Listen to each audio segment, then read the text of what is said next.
ابو لہب نے جب اٹھنا چاہا تو میں کئی مرتبہ آپ نے مجمع میں عرض کر چکا ہوں کہ شیر خدا کے شیر باپ نے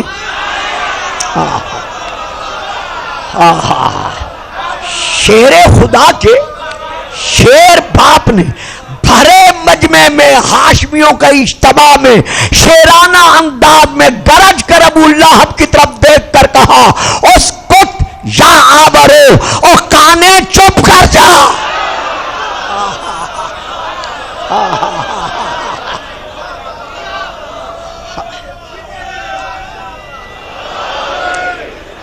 وما انت وما ھذا، تجھے کیا معلوم کہ تو کون ہے اور یہ کیا ہے؟ اور یہ کہہ کے کہا قم یا سیدی.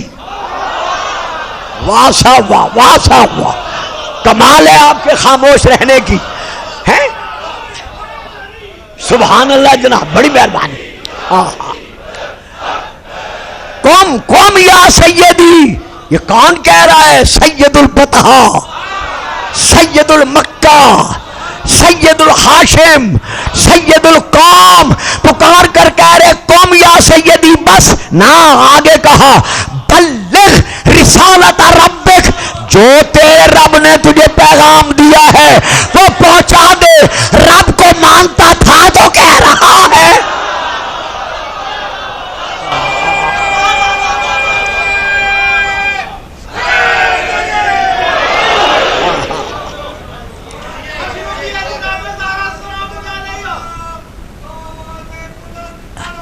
اللہم صلی اللہ محمد و آل محمد. تو سن 462 میں رسول پاک نے اللہ کا گھر ہوتے ہوئے ابو طالب کا گھر منتخب کیا. میں فکرہ دے گیا، میں رکنا نہیں چاہتا. یعنی پہلی دعوت تبلیغ اسلامیہ جہاں سے شروع ہوئی ہے وہ ابو طالب کا گھر ہے. اگر سارے اس وقت محمد کے تھے تو کسی اور کا گھر کیوں نہیں چنا؟ تو اب رسول نے خطبہ پڑھتے ہوئے جو ارشاد فرمایا وہ یہ ہے آخر میں جا کر فَأَيُّكُمْ يُوَازِرُنِي عَلَى هَذَا الْأَمْرِ، یہ جو میں نے خدا کی طرف بلایا ہے، دین اسلام کی دعوت دی ہے، تم میں سے کون ہے ایسا کہ جو اس سلسلے میں یوازرونی میری مدد کرے، سلسلہ تبلیغ اسلامیہ میں میری مدد کرے؟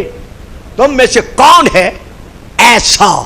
اور جو بھی آج میری مدد کا وعدہ کرے گا، یہ ہے تاریخ طبری اور تاریخ کامل کے کلمات کہ جو بھی وعدہ کرے گا الا ان یکون اخی و وصیی و خلیفتی فیکم، وہی تم میں میرا بھائی ہوگا، میرا وصی ہوگا، میرا خلیفہ ہوگا. آ جائیں آپ، آگے آ جائیں، آ جائیں اپنی جگہ پہ آئیں. درود پڑھیں، صلوات. آئیے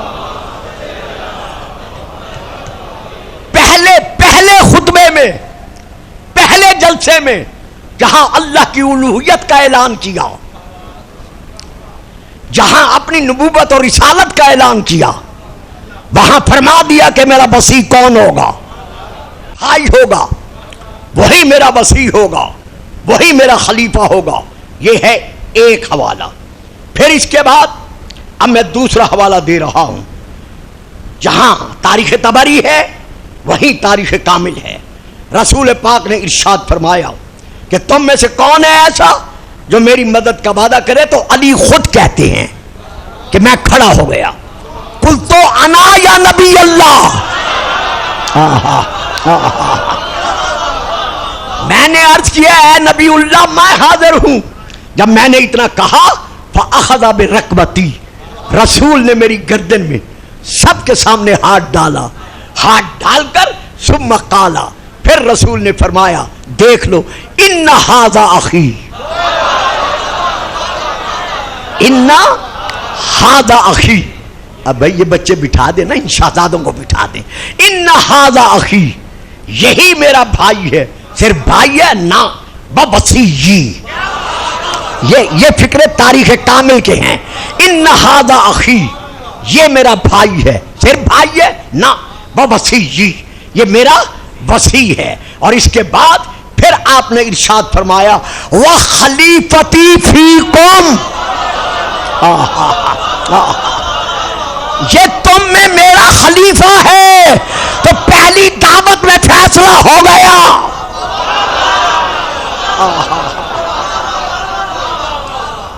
اب ہم پھر رئیس سے آگے بڑھتے ہیں.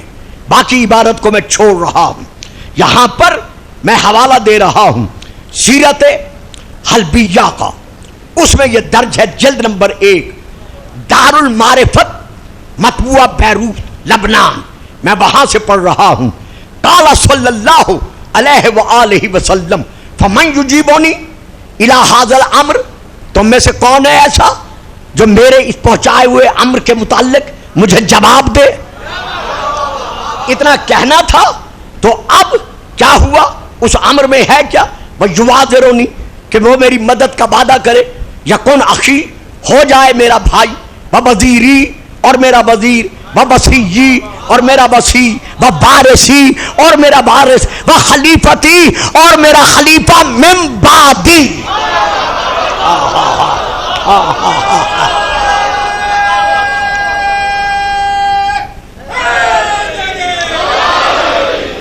جس گھرانے نے اسلام کو اس انداز میں منوایا تھا اور پروان چڑھایا تھا، اور سند تکمیل اسلام کو جس گھرانے کے سبب حاصل ہوئی، رونا تو اسی بات کا ہے کہ اس گھرانے کو ایسا لوٹا گیا، ایسا لوٹا گیا کہ لوگوں کو پتہ ہی نہیں چلا کہ یہ لٹنے والے ہیں کون. چونکہ آج اس سیدہ کے شہزادوں کی شہادت کے پیش نظر شبیہ برآمد ہونا ہے، جس سیدہ کے لیے جب بھی آپ اس کی بارگاہ میں، آپ نہیں بلکہ میں نے کتابوں میں، بہت بڑی بڑی کتابوں میں دیکھا ہے کہ جس امام نے بھی، جس معصوم نے بھی سیدہ کی بارگاہ میں سلامی پیش کرنا شروع کی ہے، سب سے پہلا کلمہ جو مجھے کتب میں ملا ہے، انشاءاللہ محرم کے بعد کبھی سیدہ زینب پر گفتگو ہوگی میں بیان کر سکوں گا، تو ہر معصوم نے پہلا کلمہ زیارت نامے میں یہی کہا ہے، السلام علیک یا ام المصائب. بس اس سے بڑا مصائب نہیں ہو سکتا. یعنی آپ کے ہر معصوم امام نے جب بھی سیدہ کی بارگاہ میں سلامی پیش کی ہے، سلام پڑھا ہے، تو یہی کلمات ادا کیے ہیں، السلام علیک یا ام المصائب، اے تمام مصائب کا مجموعہ، اے تمام دکھوں کی چلتی پھرتی تصویر، ہمارا آپ پر سلام ہو.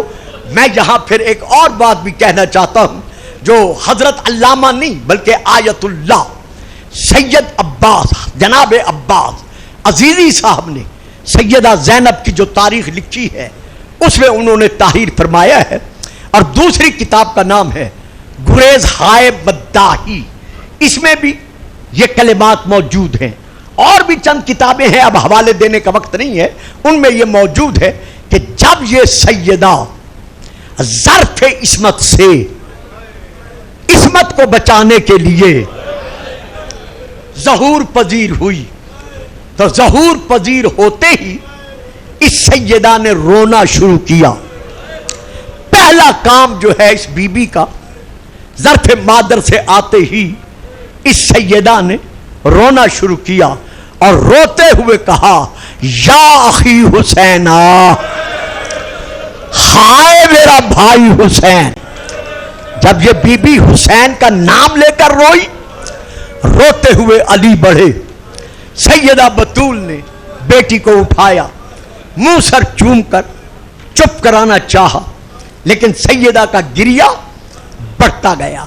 جب گریہ بڑھا تو اب بابا کو بلایا کہ بابا اللہ نے شہزادی بخشی ہے جس کا آپ اکثر ذکر کیا کرتے تھے، لیکن آتے ہی اس نے رونا شروع کیا ہے، اور صرف رو نہیں رہی بلکہ رو رو کے یا اخی حسین کہہ رہی ہے۔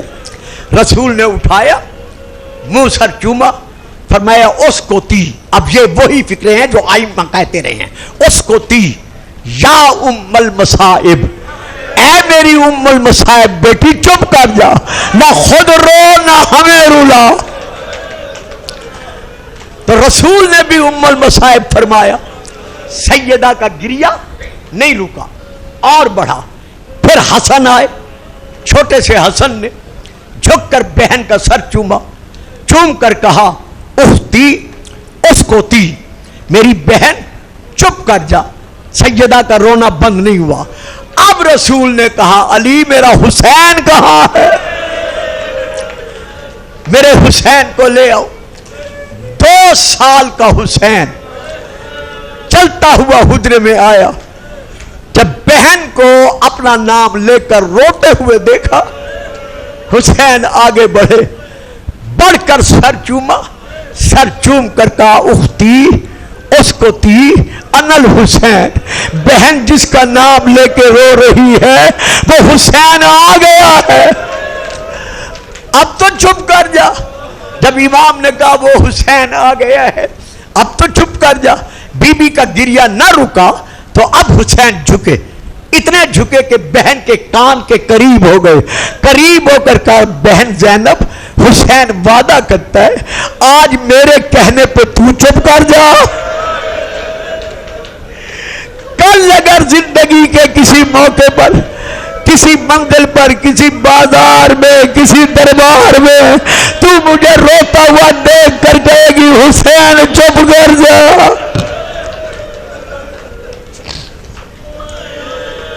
تو میں وعدہ کرتا ہوں تیرے کہنے پر میں چپ کر جاؤں گا۔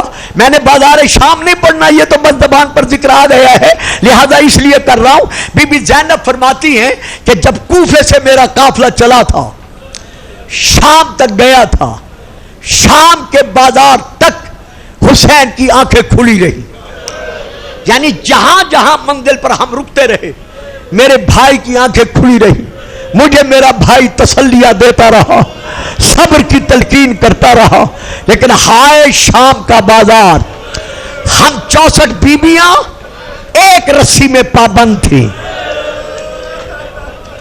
زجر بن قیس کے ہاتھ میں رسی کا سرا تھا، کون گوشہ تھا، جب اوپر سے پتھر برستے، آگ برستی، شہزادیاں بیبیاں قیدن مستورات جب ذرا رک جاتی، ادھر سے یہ ظالم اس رسی کا گوشہ کھینچتا، ادھر سے یزیدی ہمیں نیزے مارتے، ہمیں تازیانے مارتے۔ ایک منزل ایسی آئی کہ اتنے پتھر برسے کہ میں بھیا کے یتیموں پر جھک گئی، میرے جھکنے پر میری پشت مبارک سرخ پسینے سے رنگین ہو گئی۔ اب جب چلنے کے لیے کہا گیا، رسی کھینچی گئی، میں اس قدر سرخ پسینے میں ڈوب چکی تھی کہ میرے لیے قدم اٹھانا مشکل پڑ گیا۔ اب جو اس ظالم نے رسی کھینچی، میں منہ کے بل، کیا اب بھی میں پڑھوں آپ سن کر روئیں گے؟ 18 بھائیوں کی بہن، نبی کی نواسی، علی و بطول کی بیٹی، 5 لاکھ تماشائیوں کا اجتماع۔ سیدہ کہتی ہیں میں منہ کے بل زمین پر گری، جیسے میں زمین پر گری اس نے پھر رسی کو کھینچا، میں کھڑی نہیں ہو سکی، جب میں نہ اٹھ سکی اس نے پھر کھینچا، پھر میں نہ اٹھ سکی، تو جب مجبوراً میں نہ اٹھی تو میں نے دیکھا حسین کے سر کی طرف جو نیزے پر سوار تھا، آنکھوں سے آنسو تھے لیکن آنکھیں بند تھی۔ جب میں نے حسین کی بند آنکھیں دیکھی تو میں نے تڑپ کر کہا زہرا کا لال، بطول کا بیٹا، غریب کربلا، یہ میری قتل گاہ ہے، یہ شام کا بازار نہیں۔ رو لو رو لو، یہ راتیں رونے کے لیے ہیں، یہ عزاداری کے لیے ہے، بطول کو پرسہ دے رہے ہو۔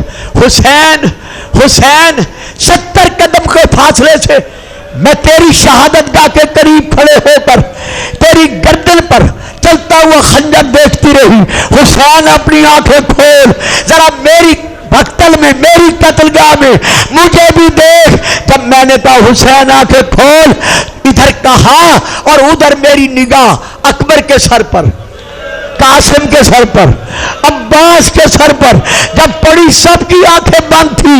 میں نے کہا زہرا دلال ذرا زینب کو لڑتے ہوئے دیکھو, اپنا وعدہ پورا کرو. حسین میں نے کربلا کے میدان میں تجھے بچانے کے لیے, میرے نانا کا فرمان ہے کہ جو صدقہ دے دو صدقہ بلاؤں کو ٹال دیتا ہے. میں نے اپنی گودی کے پالے اون و محمد نیت کر کے تیری خاطر صدقہ نکال کر دیے, میدان میں روانہ کیا. صاحبان دل, صاحبان اولاد, جب یہ دونوں شہزادے اون و محمد 3 دن کے بھوکے اور پیاسے ماں کے ہاتھوں سے پہنائے ہوئے کفن کے ساتھ میدان میں پہنچے, جعفر طیار کے پوتوں نے, حیدر کرار کے نواسوں نے دادے اور نانے کی شجاعت کا رنگ جمایا. جب ہر طرف سے لاشیں گرنے لگے تو دونوں شہزادوں نے ایک دوسرے سے کہا کہ جلدی کریں. ابن سعد تک پہنچے, گھوڑے دوڑاتے ہوئے, تلواریں لہراتے ہوئے, سامنے آنے والے کو گاجر مولی کی طرح کاٹتے ہوئے یہ دونوں شہزادے ابن سعد کے خیمے تک پہنچے. جب اس نے دیکھا کہ یہ مجھ تک پہنچ گئے ہیں تو اس نے چیخ کر کہا, یزیدیوں, شامیوں, کوفیوں, کیا تم انہیں عام بچوں جیسا بچہ سمجھ رہے ہو؟ کیا تمہیں معلوم نہیں ہے یہ جعفر طیار کے پوتے ہیں, یہ علی کے نواسے ہیں, چاروں طرف سے ان پر حملہ کرو. اب آپ کو میرے مزاج مصائب خطابت کا علم ہے, میں کبھی قسمیں نہیں کھاتا. رب اکبر کی قسم, یہ میں ہاتھ رکھ رہا ہوں مولا عباس کے پنجے پر. یہاں جو تاریخ کے فکرے ہیں وہ یہ ہیں کہ ابن سعد کا اتنا کہنا تھا 4000 تیر. اللہ اکبر, اللہ اکبر, میں نے پڑھ دیا, آپ نے سن لیا. 4000 تیر چاروں طرف سے ان شہزادے پر برسے. اب اندازہ لگاؤ تعداد کتنی ہے, اور یہ بچے 3 دن کے بھوکے اور پیاسے. جب ہر طرف سے تیر لگنے شروع ہوئے لیکن بچوں کی کاٹ میں پھر بھی فرق نہ آیا. جب آگے بڑھے تو عامر بن ناشل ملعون نے اپنا نیزہ جناب محمد کے پشت مبارکہ میں مارا, پھر وہاں سے نکال کر پہلو میں نیزہ مارا. چونکہ تیروں سے چھلنی تھے, ادھر نیزہ لگا, ادھر یہ جناب زینب کی گود کا پالا زین سے زمین پر آیا, پکار کر کہا بھیا میں گر گیا ہوں. ابھی یہ شہزادہ گرا تھا اور آگے بڑھا حملہ کرنے کے لیے. یا کسی ظالم نے پہلے آپ کی پیشانی پر تیر مارا, پھر آپ کو نیزہ مارا, اور ایک نیزہ نہیں, تاریخ میں نیزے والوں نے گھیرے میں لیا, چاروں طرف سے نیزے لگنے لگے.